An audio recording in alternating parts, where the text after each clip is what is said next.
Interesting విషయాలు చెప్పండి గురుగారు. అట్లా తర్వాత అలాగే పైరాలు పావురాలు ఎన్ని అవన్నీ రకాలైన పావురాలు ఉంటాయి గురుగారు? పావురాల్లో చాలా రకాల పేర్లు ఉంటాయి. అవి అవి కొన్ని పేర్లు మాకు తెలియజేస్తారు. అందులో కొన్ని పేర్లు ఏంటంటే ముస్తఫాలు, తారాలు, కైరాలు, అంటే సబ్జాలు. అంటే పేర్లు ఎలాగా కనుక్కుంటారు గురుగారు? ఎలా తెలుసుకుంటాము అంటే వాటి కలర్లను బట్టి, కొంచెం గట్టిగా వాటి యొక్క కలర్ను బట్టి మనం చర్చించుకుంటాము. ఈ ఈ కలర్ గల పావురు ఈ పేరు అని ఉంటుంది. అలాగా అందులో కొన్ని అరుదైన పావురాలు ఉంటాయి. అంటే ఒక ఫేమస్ అయిన పావురాలు ఆ, ఉంటాయి. అవి ఏంటంటే ఆ, చాలా అద్భుతంగా, అంటే పెంచిన ఓనర్కి పేరు ప్రఖ్యాతులు తీసుకొచ్చే పావురాలు కొన్ని ఉంటాయి.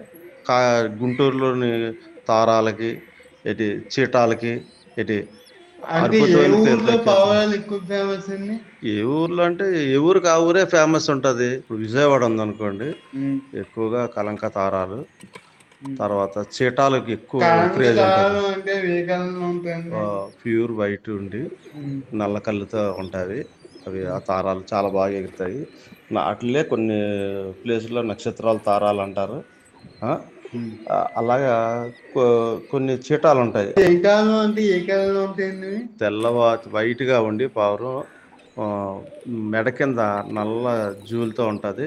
పిచ్చి కంఠంతో ఉంటుంది అన్నమాట. అవి ఓహో. వాటికి చాలా మంచి క్రేజ్ ఉంటుంది. లైఫ్ స్పాన్ ఎంత ఉంటుంది గురుగారు? 14 years ఉంటుంది. పోలకాలం అంటే ఏంటి గురుగారు అట్లా?